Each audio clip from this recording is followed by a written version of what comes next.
Welcome back to Arise Exchange for this Wednesday. As we discussed earlier, Major League Baseball is dealing with a new steroid crisis, with some of its biggest stars facing long suspensions. How might this impact their business? Tim Smith is a former sports reporter with the New York Times and New York Daily News. He also used to cover the Yankees, and he joins us now by Skype. Good afternoon, Tim. Thanks for joining us.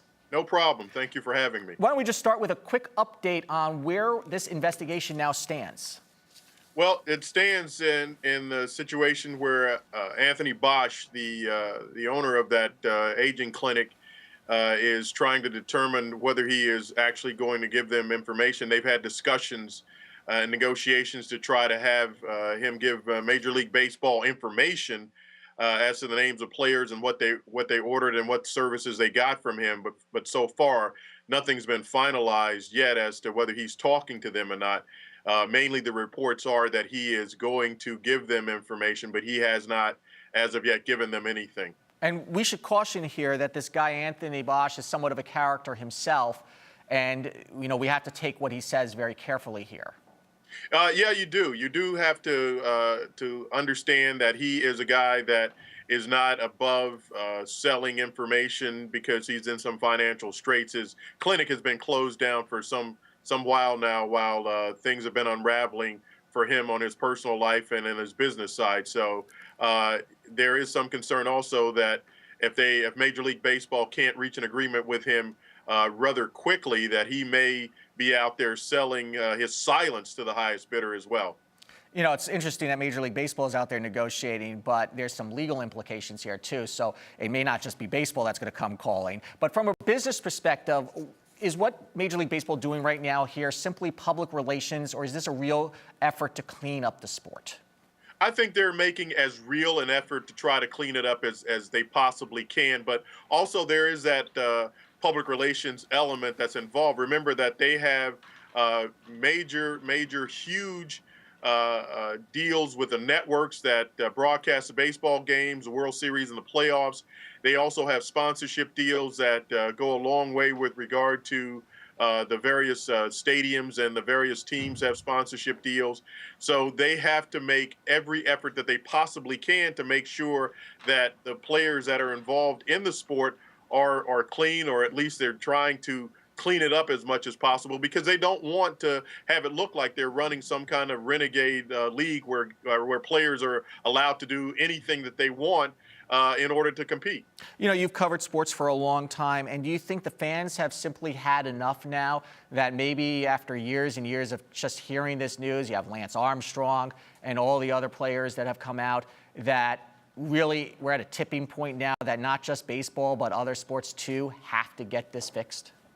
Well, you know what? I think that fans are numb to it. I think that fans still are going to flock to the sports of their choice, but I think they've become numb to the whole performance-enhancing drug story. I think that they all suspect that whenever they see a great athletic feat on the field, or someone do something that accomplish something in the sport of their choice that they're a fan of, that they assume that the person that's performing it, that's doing something that no one has ever done athletically before, they assume that they're on some kind of performance enhancing drug. So there's a healthy dose of skepticism on the part of the fans, but it's not making them weary enough where they're going to turn away from the sport of their choice. Well, and talking about that, so will this impact baseball's bottom line at all? As we discussed earlier on the show, baseball is in a bit of a decline, which has to be somewhat troubling for the league. The games are too long,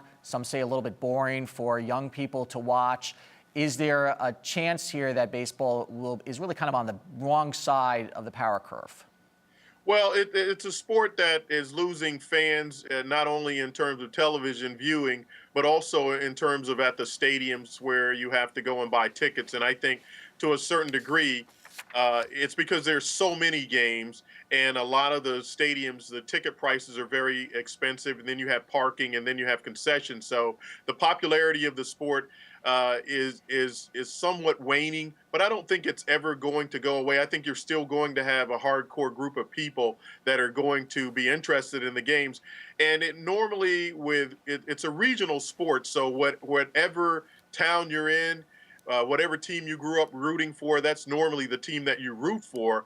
So, that fan bases, I think, and those teams are going to always remain loyal. It's not as big a national sport as the NFL, but Okay. that's because it's basically a regional sport. But I don't think you've reached the point where people are going to, in mass, turn away from the sport. And it's true, because you could be as angry as you want over your team, but if all of a sudden they make the playoffs, all those They're all fans in. keep coming back, don't they? Yeah, yeah. And if the team makes the playoffs, everybody that likes the team, they're all in.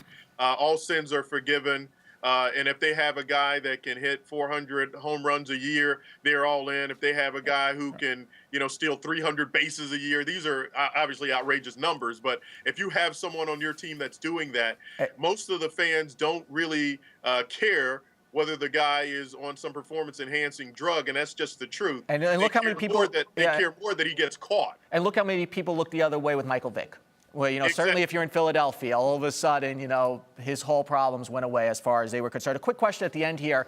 Is there, there's talk of them canceling contracts here, especially with the Yankees and A-Rod. Could that happen? I think that's a long shot in the case of A-Rod, because they would have to cancel the contract based upon some medical issue that they could tie to his use of performance-enhancing drugs. And since they had a press conference when he had hip surgery a couple of years ago where the doctor said that there was no correlation between A-Rod's admitted steroid use between 2001 and 2003 to the torn labrum in his hip that he had repaired, I don't think that they have a leg to stand on with regard to a medical issue to try to avoid the contract. That's really stunning. You could cheat and keep your job, basically. Yes. All right. Tim Smith, thank you so much for joining us today. Very interesting discussion. Thank You're you. watching Arise Exchange.